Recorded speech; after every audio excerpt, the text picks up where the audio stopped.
Hey there, do you love orchids but have no idea how to keep them alive and healthy? Well, I'm going to show you how to properly water an orchid right now. Your orchid will come in a decorative pot, and inside that decorative pot will be a plastic pot just like this. Now, I've repotted my orchid and I've put it in this really great pot that has a lot of ventilation and drainage on the top and the bottom. See all these holes? That is really important too. So if you want your orchid to live for years and years, you're gonna want to repot it and put it in some really good soil. Boaz wants to say hi. There he is. Say hi, Boaz. Okay, back to orchids. Orchids are my first love. Don't tell Boaz. So go ahead and grab your water. Now what you're going to do is pour your water directly into this decorative pot. Go ahead and pour it all the way up to the top, obviously without it spilling over. And you're going to try to avoid getting it on the leaves if you can.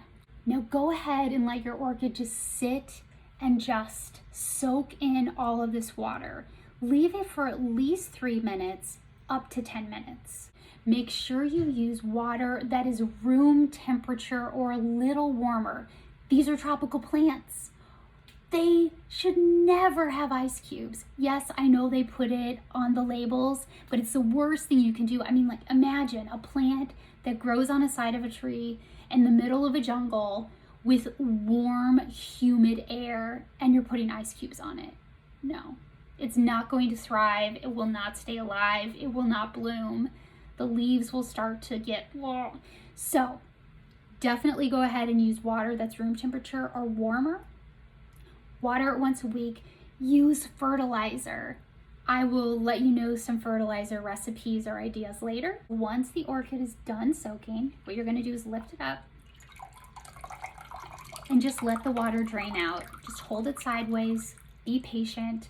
You don't want water to pool at the bottom of the pot because it can actually mess with the roots and you can get root rot. So let it drain. Okay. And then after that, what you'll do is go ahead and empty out this water. I use it, it has fertilizer in it, so I just use it with other plants. And then I go ahead and put my plant back in the decorative pot and boom, you're done. If you had any water that pools in the leaves from watering it, which sometimes happens, you can only be so careful, right? Go ahead and take a cloth or a paper towel. Paper towel's easier, and just dry off the water that's in those leaves. Okay? The other really important thing to do is clean the leaves. You need to clean these leaves off every week, and I will give you a recipe for that. There's so much to know for orchids. It's just the most fun thing ever.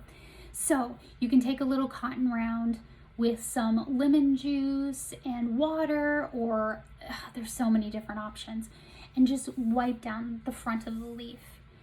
This is how they photosynthesize. So if they've got all kinds of water buildup or dust or other things, they can't properly photosynthesize. So clean the leaves. Now, if you have 13 orchids like me, that takes longer. So I have a watering schedule. So I'm not watering 13 orchids in one day.